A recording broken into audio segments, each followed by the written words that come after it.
Welcome, welcome, welcome. I'm a little nervous and excited um, because I'm in my hometown and I love this festival. It's a brilliant thing. It's a beautiful thing, and I'm particularly excited because I was asked to moderate a poetry panel with these amazing human beings whose writing um, I've had to put aside my grading papers and be immersed in these words and these stories, and it's been good for my soul. And also, hey, students, some of my students are out there, so thank you for coming. Thank you all for coming.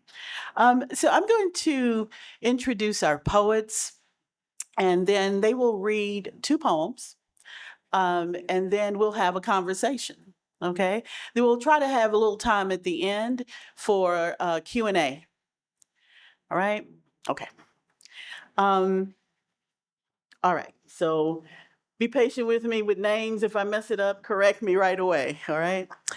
Our first poet is Nadia Alexis.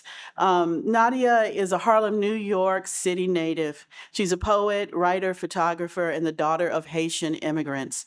Her writing has been published in Poets and Writers, The Global South, Wild Imperfections, an anthology of womanist poems, and others. A fellow of both the Watering Hole and the Callaloo Creative Writing Workshop. She has received several honors, including the 2023 Poet of the Year of the Haitian Creative Digital Award, a 2020 semifinalist of the 92nd Y Discovery Poetry Contest, and a 2019 Honorable Mention Poetry Prize from the Hurston Wright College Writers Award. She holds an MFA and a PhD from the University of Mississippi. Our next writer will be Olivia Clare Friedman. Olivia is the director of the Center for Writers at the University of Southern Mississippi. She is the author of a novel, Here Lies, a short story collection, Disasters in the First World, and a book of poems, The 26-Hour Day. Her fiction and poetry have appeared in Paris Review, The Atlantic, and elsewhere. And Keetje Kuipers. Did I say it right? We say Keetje, but I'm Keetje. sure we say it wrong. So we just go with anything. Yeah. Okay, so Keetje is the author of 3 books from BOA Editions, and she's the recipient of a Pushcart Prize. Her poems, essays, and stories have appeared in Poetry, Virginia Quarterly Review, the Yale Review, New York Times Magazine, and the Best American Poetry. She has also served on the board of the National Book Circle. Book Circle, and has been the recipient of a National Endowment for the Arts Literary Fellowship. Currently, she is the editor of Poetry Northwest. She teaches at universities and conferences around the world. She lives right now in Missoula, Montana, with her wife and children. Let's thank all of our panelists. Welcome them.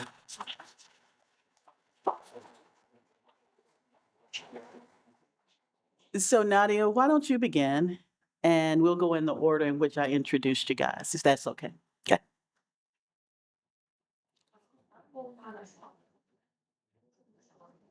Is it on? Can y'all hear me? Okay. I'm gonna Get try right to up on speak it. louder. I'm not that loud, believe it or not, even though I'm a teacher. Um, I'll read two from the book. The first one is called Watershed. I arrive at my father's feet, a dying mapu tree. He covers his eyes with mud while goats feast on my fallen hair. I hear my mother call for the Lord to send just enough rain for our lungs and her carnations to see a new season. My mother always said boys are best at taking. I once loved a boy who turned pomegranates in my yard into salt. In the mirror, I see a donkey's head without a home. Daisies dance atop her hair, and she teaches me how to wail for cover. My mother and I kneel on uncooked rice. Sweat of our hands no longer remembers its owner. Our knees become prunes. One night I see my father weep and rock like a forgotten river. How he must know what it's like to fight against disappearance. The longer I stay in the home my lover and I built on this mountain, the more I tire of circadian leaps into the field of cacti. Every year, Lake Azuye rises and forces change on the trees and birds and people of the watershed. They no longer believe the water will leave them. I spend nights running from hail in company of vultures. I make peace with the ways my father and I look away from errors and ruin. My parents make rituals of warning, and I follow in their footsteps anyway.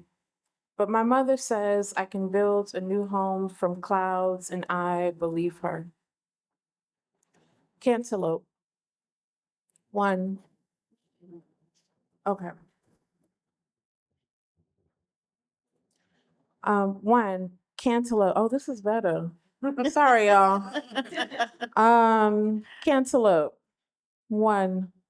I'm 10 the first time Ma let me split the skin of a cantaloupe without her. My knee still bandaged and burning from a fall I took on the playground that day. While playing tag, a classmate pushes me like she wants the ground to remember it. I don't push back, tell my teacher instead, and declare I wish it was a half day. When I get home, I tell Ma I'm aching for sugar and numbing, so she hands me a knife, and I lay the tough skinned fruit on its side, cut the two shortest ends, and watch them fall like playing cards. I think back to the breaking, stand it upright to make it into a split sun. Ma offers to redress my wound in ointment. I dig up and toss innards like they're memories I want to bury.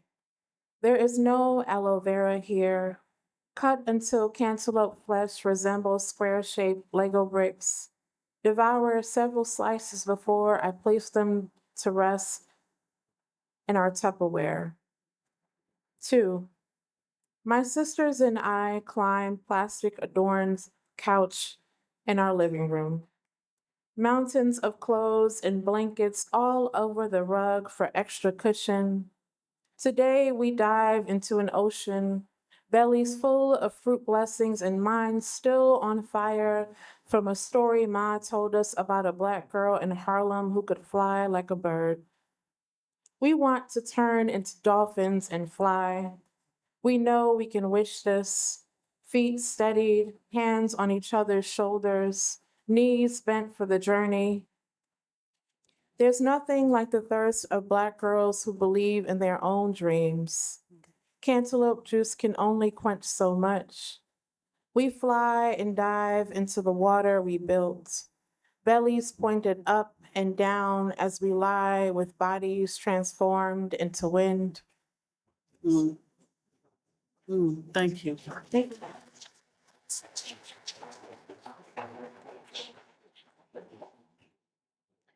Hello, can you hear me? Great. Thanks for being here. I think that those were amazing poems. I think that reading poems together and you being here is just a great act of generosity. And we Yes. need that right now. And so I love this full room. I'm going to read two poems. The first one's called Finding Him. I don't often read this one for a simple reason that it references my husband, who's no longer my husband. But saying ex-husband or former husband, I think it would mess up the line. So I'm going to keep it at my husband. But he became a paramedic. He did a big career change. He was a scholar, and then he became a first responder. And in Hattiesburg, Mississippi. And so I've written several things based on various events. Finding him. When the heart gives out, you must use your whole body to bring it back. That's what my husband tells me, who's begun doing this for a living. It takes two people switching off, counting chest compressions to the beat of the Bee Gees, if it helps. Bringing back a heartbeat takes the whole self, two selves, sometimes many.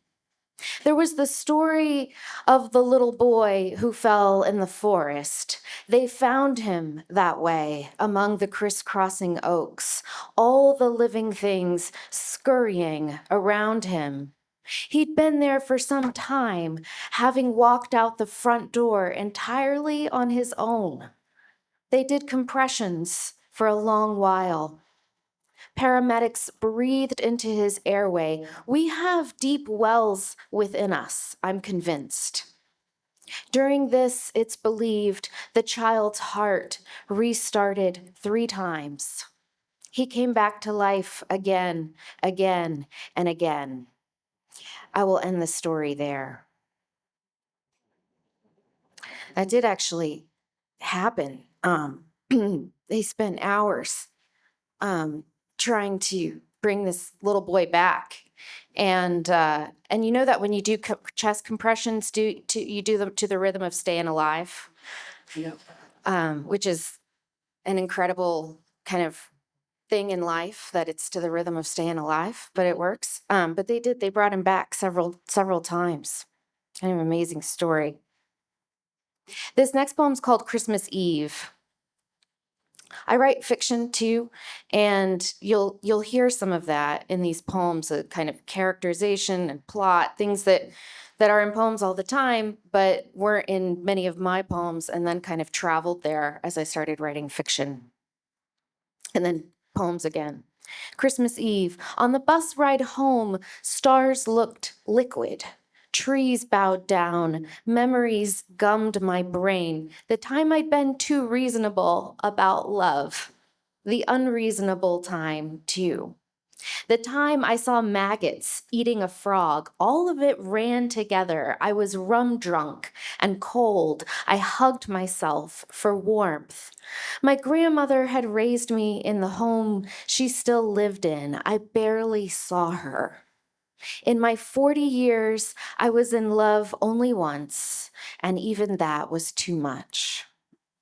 On the bus, a few others were asleep or deep in their phones. 3 seats ahead to my left, a woman was swathed in a puffer coat. A fleecy hood encircled her head. She was my age, maybe a little younger, in and out of sleep. Her eyes would close, and when the bus rocked, her eyes would open. Her lashes were so long, I thought if I sat closer, I might hear the pulse of each blink. She had a face that looked like she could understand.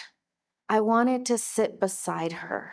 I wanted to tell her a few things for which I hoped to be forgiven.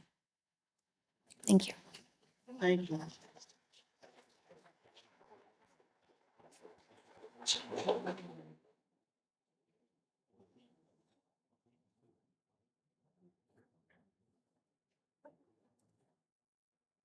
Lonely women make good lovers, sings the man on the country station.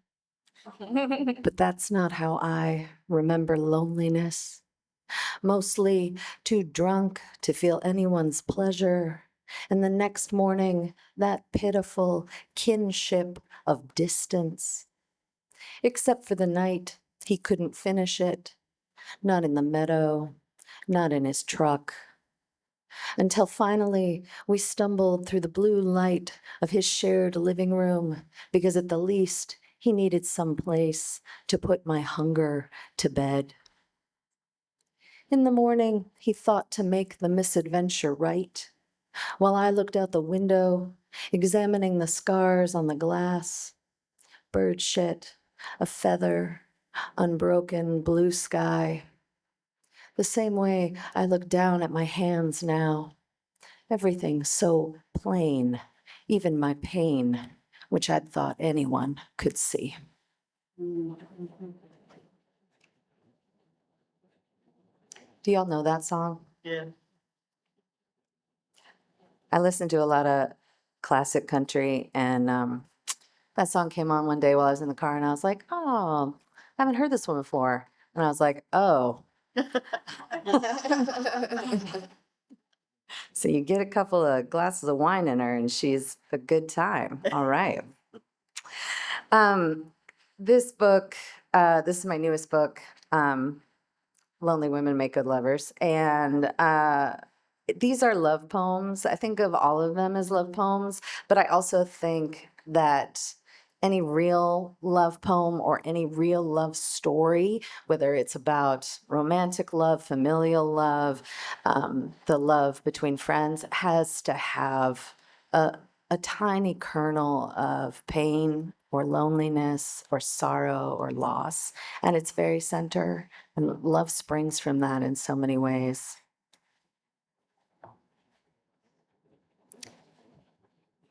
Now that we've been married all these years, tiny prop planes drag banners against the sky, selling us things we already have.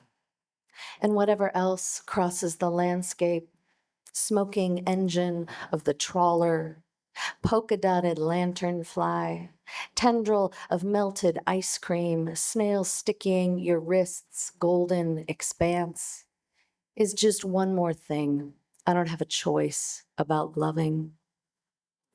I know there was a time before I met you, but that fact is like knowing that the length of my veins could wrap around the earth 4 times, or that each year on Saturn it rains 10 million tons of diamonds. Imaginable, but just barely. Because love, before your arrival, had been an idiopathic thing, pain without a diagnosable source, a sensation that divided me from the people I loved because I was the only one who could feel it. When some people get married, they're making a pact with another person. When I married you, I made a pact with the world. I live in it now and refuse myself nothing. Thanks. Thank you.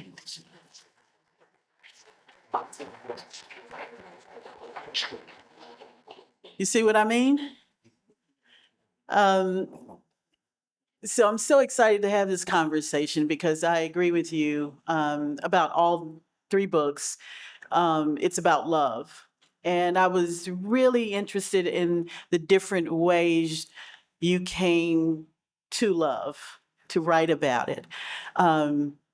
Sometimes it's funny, sometimes it's gut wrenching, sometimes it's gentle, but you all are writing about love. However, when you write about love, you're vulnerable, right? And so that's what I wanted to sort of pick your brain about is when you're writing, I'm always telling my students to write the truth, tell the truth. And we know that that's more difficult than it sounds, right? And so when you were writing these poems, how did it feel to be so vulnerable? Was it difficult for you to put some of these poems on the page, craft some of these poems? You know what I'm saying? So, Olivia, we'll start with you, and then we'll go. Yeah, I was thinking you told us we would talk about love, and I've just been thinking so much about that since you said that. And I have, like I was saying with the first poem I just read, I have a complicated relationship with love, always have, always will. I think they take away your poet driver's license if you don't. But and now even reading the poems too, that's another version of yourself. You're reading the poems that you wrote however many years ago. But I think for me, finding that vulnerability, and I love that about writing the truth, telling the truth, and the same thing for fiction, right? It's an emotional truth, no matter what. It's the truth. For me, I'm most vulnerable when I'm alone. And for me, that's early in the morning, very early in the morning. And I find that that's when I can find the pulse of what I'm doing. And if I find the pulse of it, if I go to that place, then I tend to not worry as much about my voice, having a consistent voice. I used to worry about these kinds of things as a writer. What was my voice? Was my voice original? I worried about that a lot. And then over time, would my what was going to happen in my voice? How would it evolve? But I find if I'm writing from the jugular, then I don't worry about that. Right. And I think that's what you're saying about the truth. Yeah, I know my students, we talk about writing from the jugular, right? Um, Crystal Wilkinson, fiction writer, says write close to the bone, right? And so when I read poetry, I recognize when it's close to the bone, even if it's funny, even if it's, whatever it is, the tone of it is. I understand immediately this person is telling the truth as they see it, right? Thank you. Alexis?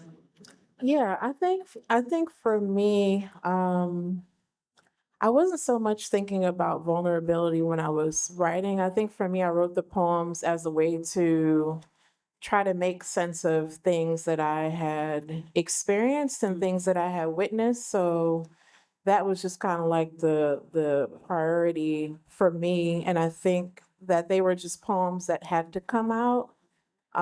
So I wrote them, and I chose to write the truth in the poem. Sometimes that meant that, things that actually happened showed up in the poems, or sometimes I made up stories to tell the truth in a different kind of way. Um, and so that, I think, to me is what's important in crafting these poems as well, just to kind of, what is the message that I'm trying to get across? What am I trying to make people feel? How do I want people to feel by the end of the poem? And I think that's part of why I decided to include photographs in the book. Those are photographs of me in the book, and I had to go out in the woods. They weren't really in the woods deep, like people could see me. So there was like a vulnerability in me having to go out and, kind of do the movements that I was doing. And I always went out in the same clothes, same white dress, or dark pattern dress when I did those. And I think for me, it was reaching. There's a reaching that I had to do when I was out there making the photographs, but also in making the poems and going to places that hurt, or going to places that that did not hurt. And I think this question of love in my book is interesting, because I think what I'm doing, it's kind of going in different directions. And I think this idea of pain and love is important to talk about, because some people might confuse that with enduring a certain level of pain in your relationships with folks, to show that you love the person, or that's just how it is. But there's certain kinds of relationships where you could literally, die, literally or spiritually, or as a person, if you stay in there. So it's not really a healthy love. So I'm kind of wrestling with that in the book as well. So it was for me, and then I realized that other people needed to encounter this book. So yeah. And also the complication of it may be painful, but you still, especially with a parent, right? Things can be really complicated when you're young. You grow up and you say, that was not cool. That was not right. And so how do you reconcile still loving this person or these people, right? And I thought that was well done in your book. Thank you. You're welcome. I think that I have never had a problem being a certain kind of vulnerable in my work. I even have a poem in this book about like being comfortable getting naked. Like my therapist is like, that's your specialty. Just you take all your clothes off. And so getting naked on the page emotionally, narratively, autobiographically, that's never been something that I've shied away from. But I realized in writing these poems that there were many things that I was avoiding. I was writing poems about what happened to me, what happened to my body. I wasn't writing poems about what I did and who I was in those moments. So I think addressing complicity in the relational has been really important to me in writing this book. I think that digging into the poetics of humility, many of the poems in this book go back to tiny moments that the other people who were in the room with me in those moments probably don't remember. And if I brought them up, they'd be like, what are you talking about? That was no big deal. But to me, they carry tremendous shame because they were maybe a moment where I hurt somebody else, where I said something foolish that cut that other person deeply in that moment. And they're over it, they're fine, but I'm not fine. Right. And I think we all carry those kinds of moments of deep shame about failing to meet each other and failing to love each other fully. So this book, in many ways, is about that, is about reaching towards each other and trying to connect, and how often that falls short and where we fall short and where I fall short. And that was a new kind of vulnerability for me to address. One of the things I have written on my notes next to your book is bodies. And I was trying to figure out how to talk about that because I think in your book the narrator feels so free in terms of her body, right? In terms of sex, right? But there's another kind of vulnerability there. One of my favorite poems in the book is about your dog. And so when we talk about love, right, we're not just talking about romantic love. And I think that, again, to go back to my students, sometimes they think, to write a love poem, it's got to be all pretty and flowers and unicorns and rainbows, right? But that's not, romantic love is not the only love. The intensity of love I feel for my dog is almost embarrassing, but I love him, T'Challa. But that poem touched me so much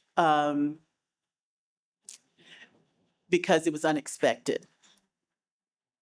After sort of the thematic, what you were writing about, when you talk about being a new parent in the book, I related to that so much too. Friendships are a kind of intimacy also that we don't think of as love poems. And you write well about friendships and just hanging out. Just hanging out, drinking wine, doing whatever, sharing with each other. And we don't often acknowledge the intimacy. I'm thinking of a quote from the novel The Women of Brewster Place. Anybody familiar with Gloria Naylor's brilliant book? And one character is trying to explain to another character, two women who love each other, right? They're in love. And the character says, I don't understand. And the other character says, well, I've loved women more than I've loved any man I've ever loved. And it wasn't necessarily sexual, but it was intense and needful. And so as we write about love, of the complications of having now a baby daddy, right? Your ex, right? And thinking about it that way and thinking about the past. So one of the things that I was interested in, particularly Olivia, you have a lot of elegies in your book. Alexis, you deal with a lot of, there's some things in there that are very uncomfortable in terms of violence. And so let's talk about the pain of writing these poems. We're going to get to the joy in a minute, but the pain of writing these poems, because I'm always interested in how when we're writing, sometimes our pens avoid the pain and jump over the pain, and we have to come back to it. So could you talk about that? Nadia, could you speak first? Because I found that struggle in your work, and then y'all can jump in and get close to the mic. Well, I I think I really I enjoy making imagery in my poems. I enjoy metaphor a lot. And I think for me, in terms of addressing the pain, so I don't know in writing the poems if I always felt the pain when I was sitting down to write, but maybe recalling certain memories might have been painful or even shameful, like that shame might creep up. And so there's I don't know if the best way to say this, maybe there's a sort of, maybe not, that's not the word, dressing it up in metaphor and is something that I really enjoy, partly because it helps me to see it in a new way as the writer. So I'm trying to surprise myself. I'm trying to understand something in a way that I hadn't before, or I'm trying to see parallels between my human experience and something that occurs in the natural world. And that to me kind of expands it so that it's more than just pain. Yeah. So, what I was initially thinking is was I kind of hiding behind the metaphor? I don't know if hiding is the word. I feel like you were hiding. Yeah. So I was feel like, like you were- find another one. I felt like you were playing, you were using your dexterity with language Yeah. to explain this complicated thing. Does that make Yeah. sense what I'm saying? Yeah. Yes, and I think that there's a empowered place that you come from when you are to sitting down to create as an artist, and I felt very empowered making these poems and these photographs, especially when I realized that they were going to be out in the world. And so, yeah, I think I really enjoy writing, and because it helps me to see things in a new way. And so there are certain poems that I've written in this book that I used to agree with the speaker, and not so much. But I left them as they were, because that's honoring the person I was who wrote the book. And I think she in engaging with poetry and photography, she wrote us into another kind of existence and understanding and artistic skill and all those things. So I think that's one of the best things about making art, is how it changes you.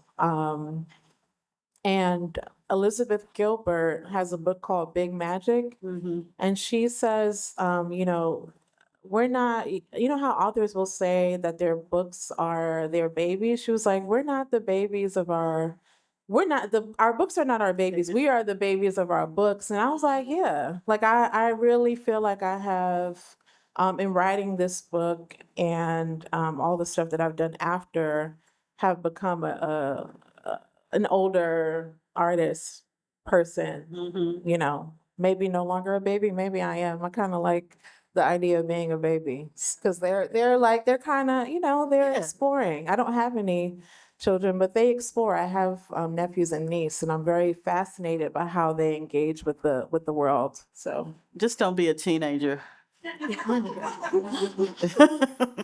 Yeah, and that's all I'll say as the mother of a grown person now, but Yeah. Before I talk about pain, I just really want to quickly say that I'm glad that you brought up poems about friendship, and I feel like if any of you are poets, I really encourage you to write more poems about friendship. And I feel like it's such an under investigated theme, and the way that we love our friends is so complicated and so fraught, and so it's a good thing to dig into on the page. There's a writer, Kevin Anthony Gonzalez, and he just has one poem or one book of poems that came out a long time ago. But in one of the poems, he addresses himself and he says, Kevin, have you said everything you have to say about loss? And that was kind of the question that I asked myself when I was writing each of these poems. Like, Keetje, have you said everything you have to say about pain, about loss, about humility, about how much it hurts to love somebody else, how much it hurts to love the world? And that was always, I had a question yesterday at an event where somebody said, how do you know when one of your poems is done? And for me, it's have I said the hardest thing yet? And that was what I was asking myself in each of these things. Like, did this poem hurt enough? Like, it should cost me something to write the poem. It shouldn't be like, oh, I wrote a good poem. It should be like, ow, that poem hurt to write. So that was what I asked myself with each of these. Good. Yeah, I was thinking while y'all were talking too, the idea of recalling pain while you're writing, because you can't write while you weep. You could, And a little bit. you could, Yeah. yeah.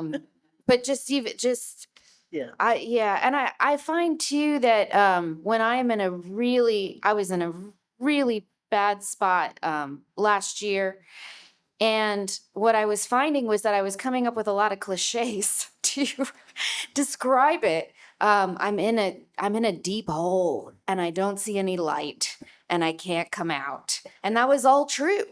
And I would say it to my friends, writers, not writers, and they'd say, yes, that's what it feels like. And there's going to be light. And that's all true. Also cliches. And I wasn't going to, I wanted to find a way, but cliches are true. And so I wanted to find a way to write that without writing, I am in a deep tunnel. Yeah. But for that time, that was kind of all I could do. So, and I probably do, I'm sure I do have the phrase, I am in a deep tunnel somewhere. I probably have a lot of tunnels in my writing and don't realize it from recent work.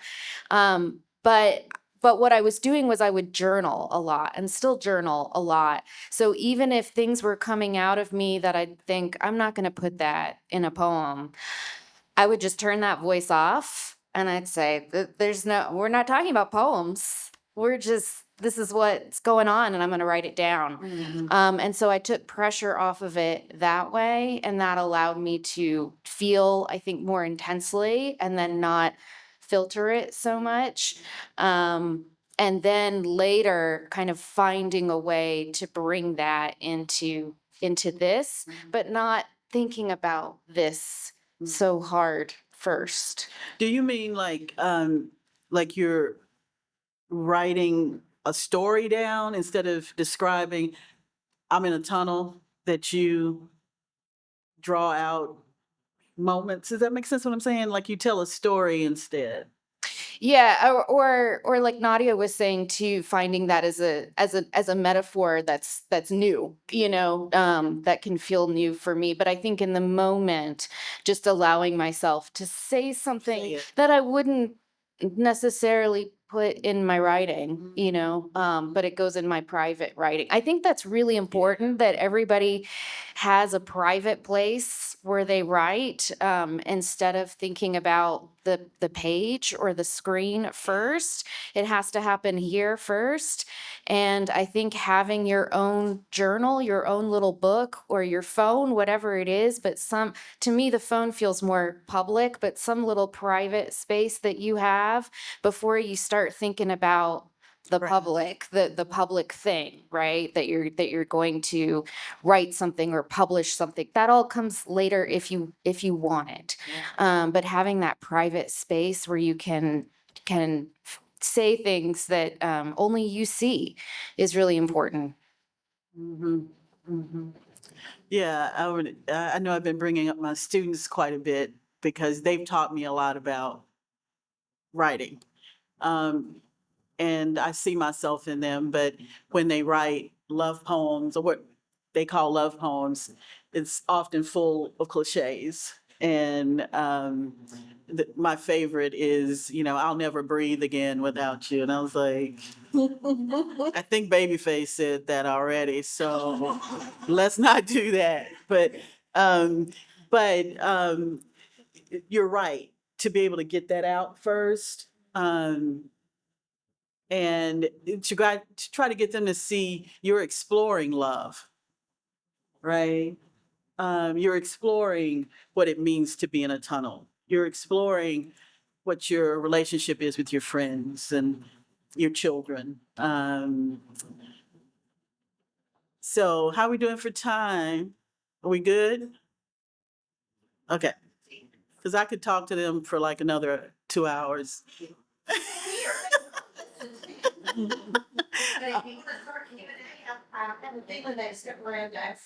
Okay. So if you have a question you'd like to ask our panelists, you can just stand up and I'll call, raise your hand, and talk loud. Yes. Um, so I'm a school librarian here in Johnson, and we've got this poetry thing coming up where they're wanting us to kind of implement more writing and poetry for the kids. Mhm. So I do create events. So with the children, we all need advice for them or for me to give to them to kind of encourage them with their writing. I've got tons of ways. So that's been great. It's super helpful for me to like bring that to them. But if y'all have any advice for them, I would love to. Just as because they're not used to writing as much right now. They're all on their screens.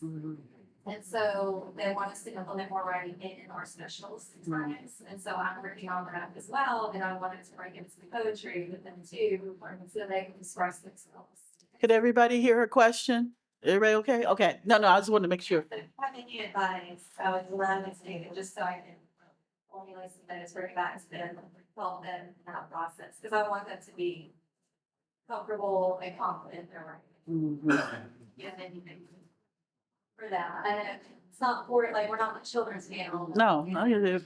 I love thinking about words that I love, and I talk about that with my daughter, just words that we like. And I do this for myself too. I mean, this is not just for kids, and I do it with my college students, and I have a whole on my I have huge lists of words that I like the words. And so sometimes I'll go into that list and I'll say, okay, let's bring one of these words into a poem. I'll give myself a little exercise like that. But just whether it's and you don't necessarily have to, maybe you just like the sound of it and you don't know why. And I mean that's where a lot of this starts too, right? And so I was in a place for a while where I think I was having trouble writing, and I kind of got myself back to it by remembering not just words but also images. And I would say you could go there too, but thinking about images, that was for me, that was what brought me back to it. And it's interesting though, because we all have to go back to that childlike space again and again and again, and it doesn't matter if you've got one book or 15. You have to restart. You have to find another way in. So I continue to do that. Yeah, that's great.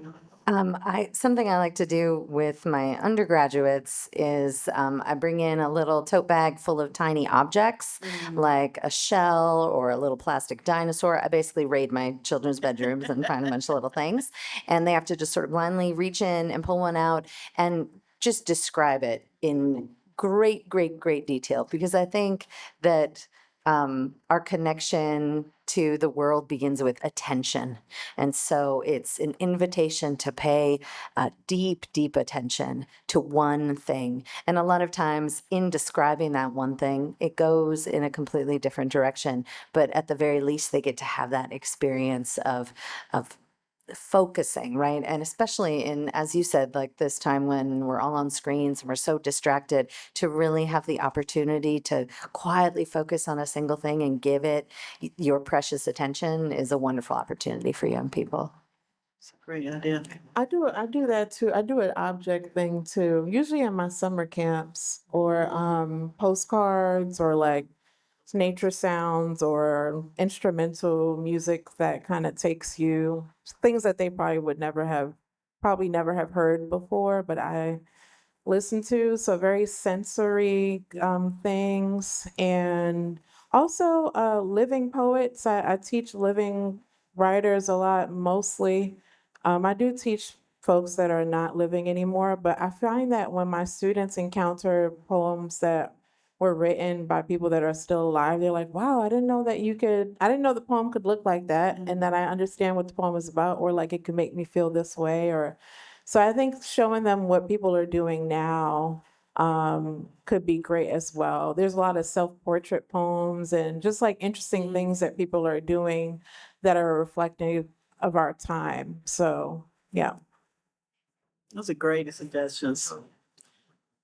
Yes. I myself am a poet, and I haven't written in a while. I usually write about happiness, interesting way to write. So, you are living, obviously very turbulent time right now, of course, no matter where you are, who you are.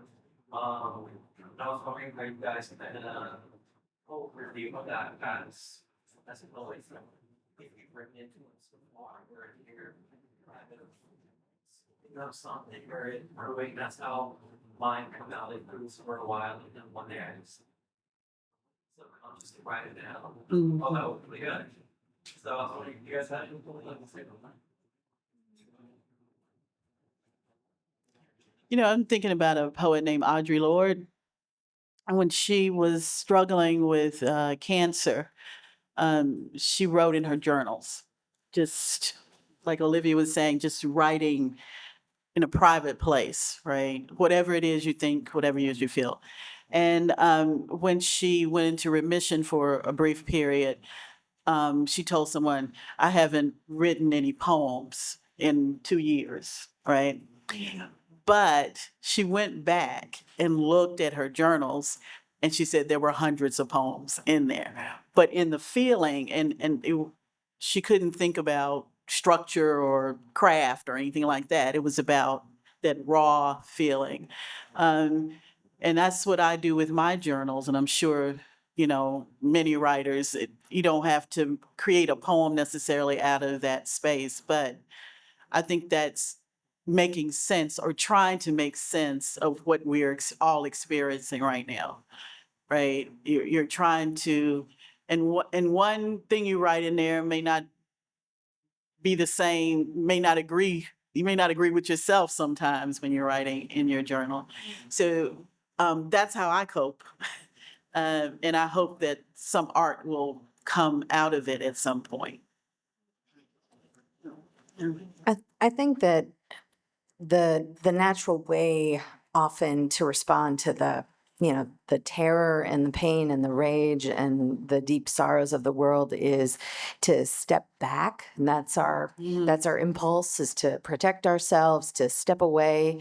But I'm trying to think about the way that I'm living my life right now and the way that I'm writing my poems right now as actually an opportunity to step forward. Yeah. And to respond to rage, not with rage myself, but with love, to remember that each person is a person and complicated and flawed just as I am. And if I can remember that each time I look in someone's face, each time I speak to anyone in the grocery store, on the street, in my own home, whatever, a stranger or, or my mother, either way, if I can remember that and if I can write into that, that seems to me the only way forward is to reconnect again and again and again. And so investigating the relational and investigating the joy Yeah. that can be found in the relational and in the most unexpected Yes. places, right? The person who I think might hate me because of who I am or who I love, and I'm going to give them the opportunity to love me, and I'm going to give myself the opportunity to love them, and I want to do that in my work too. So the constant encouragement to step forward and to step in and to step towards. Mhm. I love that. Oh. You first, and then you with the green shirt. Okay. So who does encourage you? Who's your encouragement? To write. Or in To general stay sane. in life. What you just said resonated with me. I'm just Mhm, wondering, mhm. who encourages you? You had a person. My wife is Quaker. She comes from a long line of Quakers. They've been in Pennsylvania since the 1600s. And I have been so moved by the example of her humility and the humility of each of her family members, and the quietness, which is not something that I was raised in. I was not raised in a quiet family. I was not raised in a listening family. I was raised in a, like, whoever yells the loudest is the one that gets heard, and the one who wins the argument is the best. So you always want to win the argument. And so I think my wife's example is what encourages me to listen and to love and to forgive. Hmm. A few. I get encouragement from several different sources. So from close friends that I feel very aligned with, who we almost seem to be growing in a similar direction, but just have different interests. Like some people that really get you and don't want you to shrink. They want you to expand, and they kind of mirror that back to you. Community encourages me a lot. I like to think, the air, the sun, like nature. I feel encouragement from the natural worlds, my ancestors. So a lot of different I encourage me. Not always, but I encourage me, and I think that matters because I think, especially if you getting encouragement from others is important, but also able to encourage yourself is very important. Not in an Yeah. individualistic way, but in a way where you can fill your cup when you need to, whenever you need to. Yeah. Yeah, it's a good question. I was realizing I lost my encouragement for a while. I didn't it went away, and I lost it from myself. And it will, if you are in that spot, it will come back. It will come back. And I was one of my big encouragers is here, Angela Ball, who's a phenomenal poet and my colleague, and she I was thinking about what Nadia said. We align as friends and as writers, and I liked what you said about being with people who help you expand. Exactly. And I have started paying more attention to when I am in situations or around people who make me want to shrink and make me feel like I'm smaller. And then the opposite, people who I feel just waves of generosity and the word attention. I believe in that word too, for showing love. And I've been paying more and more attention to that and what puts me in that place. And that's where I can write from right now. I'm just going to make mine real short. Right now, who encourages me is my community here in Mississippi. After living in Chicago for 27 years and coming back to the place, Jackson State and Tougaloo, where I played on the campuses and my grandparents taught, and there's this waves of ancestral stuff happening to me that I'm remembering, good and bad, right? But yeah, I walk past something in Jackson and I go, oh my God, right? This used to be the so and so, and we used to hang, and so that encourages me to, my people do in all that ways. So this young person in the green, yes. Hi. So, right on, okay. I was curious, sometimes get that sense of, almost coming after trying to, or the shit something yourself or externally, both like, loading, something that's bigger. Other words, I was curious how it's, kind of chip away at that iceberg in yourself, and if that's something more matters, kind of healing, opening on something, opening a door in yourself to be able to start healing, or if it's something that had, as part of you. And lastly, if that's something that when you it's catharsis in a way that's that will stop. Makes it how we kind of recontextualize. Sorry, that's kind of big. No apologies. You gave us a lot to think about. It's making me think about the way that I write a lot of times. I mean, most of the time I don't sit down and just write a poem. It doesn't just like sort of appear whole cloth in front of me, just coming out of my pen in one great go. What I'm doing most of the time is I'm collecting things, and I think of it as what I call satchel work. I'm putting it in my satchel. And so I'm walking around in the world and I'm seeing an interesting image. I'm thinking of a metaphor. I'm hearing a phrase that somebody else says, a word that is exciting or interesting to me, and I'm writing that down. And then I have all this stuff that I can work with so that when I encounter a feeling, when I encounter a personal experience of deep joy or deep pain, and I am looking for a way to write into it and express it, I have all this great stuff to work with. So there's a poem in my first book called Diagnosis.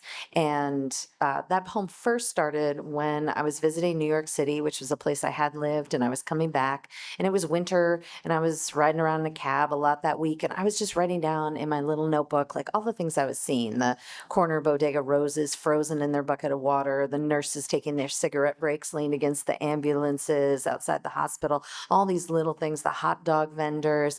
And I wrote down this list of what I was like thinking were fantastic images. And I was like, these are great. This is such good stuff. And I was like, but I don't have anything to say about this right now.